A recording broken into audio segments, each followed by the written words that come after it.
5 minutes de français, de françaisavecpierre.com. Salut tout le monde et bienvenue dans 5 minutes de français. Aujourd'hui, je suis avec Judith. Salut Judith, comment tu vas? Salut Émilie, salut à tous. Je vais super bien, merci. Et toi? Ça va très bien aussi. Et aujourd'hui, on s'attaque à une grande question. Les trois mousquetaires ont-ils vraiment existé? Ah oui, vaste sujet. Entre roman, histoire et légende, c'est un sacré mélange. Mais avant de plonger dans ce débat, j'ai une petite question pour toi Émilie, et pour vous qui nous écoutez. Dans le roman, combien sont-ils réellement, les trois mousquetaires? Petit A 3, B 4 ou C 5? Une question piège. Bon, je connais la réponse, alors je préfère laisser nos auditeurs se tromper. Ça me va, mais ne vous inquiétez pas, on vous donne la réponse à la fin de cet épisode. Alors reprenons depuis le début. Tout le monde connaît le fameux roman Les Trois Mousquetaires, écrit par Alexandre Dumas au XIXe siècle, avec les célèbres personnages d'Athos, Porthos, Aramis et D'Artagnan. Oui, un pour tous pour un. Cette phrase est devenue mythique. Mais ce qu'il faut savoir, c'est que ces personnages ne sortent pas entièrement de l'imagination de Dumas. Dumas s'est inspiré d'un véritable personnage historique, un certain Charles de Batz de Castelmaure, dit D'Artagnan, qui a réellement existé au XVIIe siècle. Il était gascon, donc originaire du sud-ouest de la France, comme dans le roman, et il est bien devenu capitaine des mousquetaires du roi. Donc lui, au moins, c'est un personnage historique. Mais attention, il n'a jamais écrit ses mémoires. Ce sont d'autres écrivains, comme Courtise de Sandras, qui ont romancé sa vie.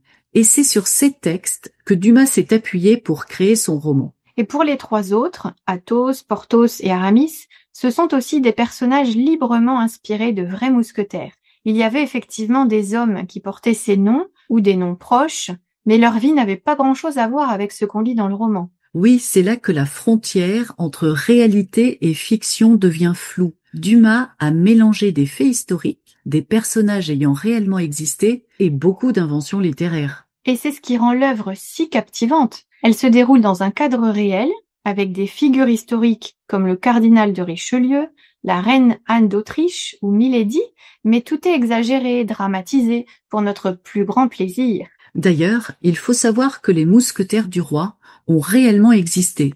C'était une unité d'élite qui servait de garde rapprochée au roi de France à partir du XVIIe siècle. Ils étaient armés d'un mousquet, une sorte d'ancêtre du fusil, d'où leur nom. Mais leur rôle était aussi symbolique que militaire. Être mousquetaire, c'était prestigieux. Et cette compagnie a connu plusieurs vies. Créée, dissoute, relancée, elle a même été brièvement remise en service sous Napoléon III. Ce qui est fou, c'est que le roman de Dumas a tellement marqué les esprits qu'aujourd'hui, beaucoup de gens pensent que tout est vrai. La force de la littérature. Quand une fiction est bien écrite, elle devient presque plus vraie que la réalité. Et les gens finissent par s'en mêler les pinceaux. Et l'impact ne s'est pas arrêté là. Les Trois Mousquetaires ont inspiré des films, des séries, des bandes dessinées, des dessins animés et même des comédies musicales. Encore récemment, une nouvelle adaptation en 2 parties est sortie au cinéma. Comme quoi, ces héros traversent les siècles. Bon, on revient à ta question du début.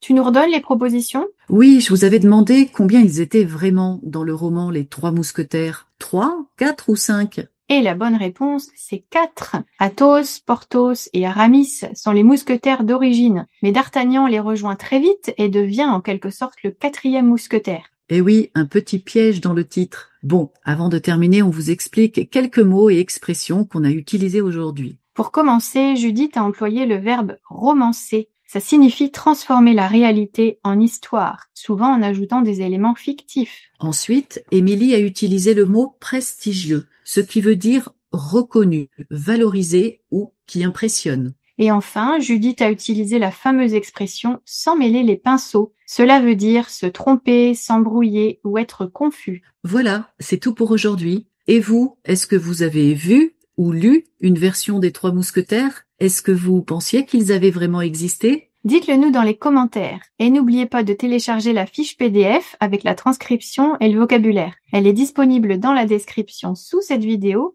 ou sur notre site françaisavecpierre.com. Merci à tous, à très bientôt. Salut tout le monde! 5 minutes de français, de françaisavecpierre.com.